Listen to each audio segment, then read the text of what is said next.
letters there, a book of Tully's epistles for himself, and 2 volumes of Plautus's comedies for the Lady Mary. But what among his day's purchases pleased him most was a medallion in silver he had bought in Cheapside. It showed on the one side Cupid in his sleep, and on the other Venus fondling a peacock. It was a heart-compelling gift to any wench or lady of degree.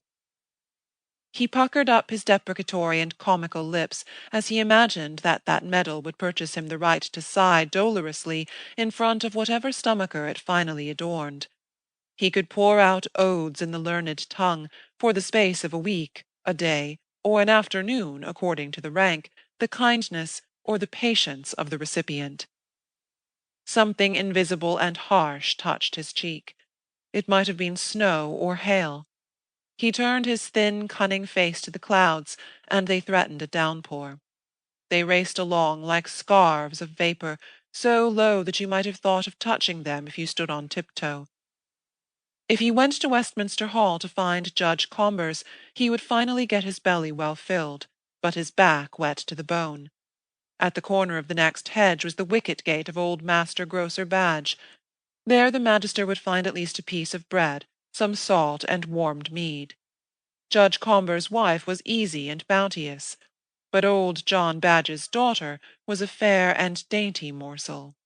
He licked his full lips, leered to one side, muttered, "A curse on all lords' porters," and made for John Badge's wicket. Badge's dwelling had been part of the monastery's curing-house. It had some good rooms and 2 low stories, but the tall garden wall of the Lord Privy Seal had been built against its side windows.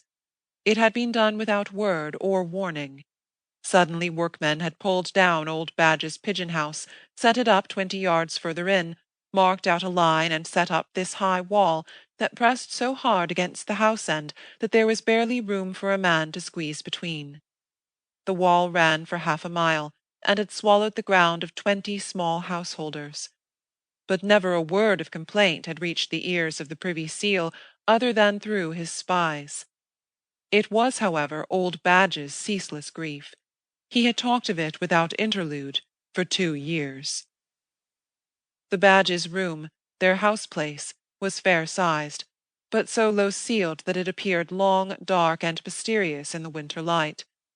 There was a tall press of dark wood with a face minutely carved and fretted to represent the portal of Amiens Cathedral, and a long black table, littered with large sheets of printed matter in heavy black type, that diffused into the cold room a faint smell of ink.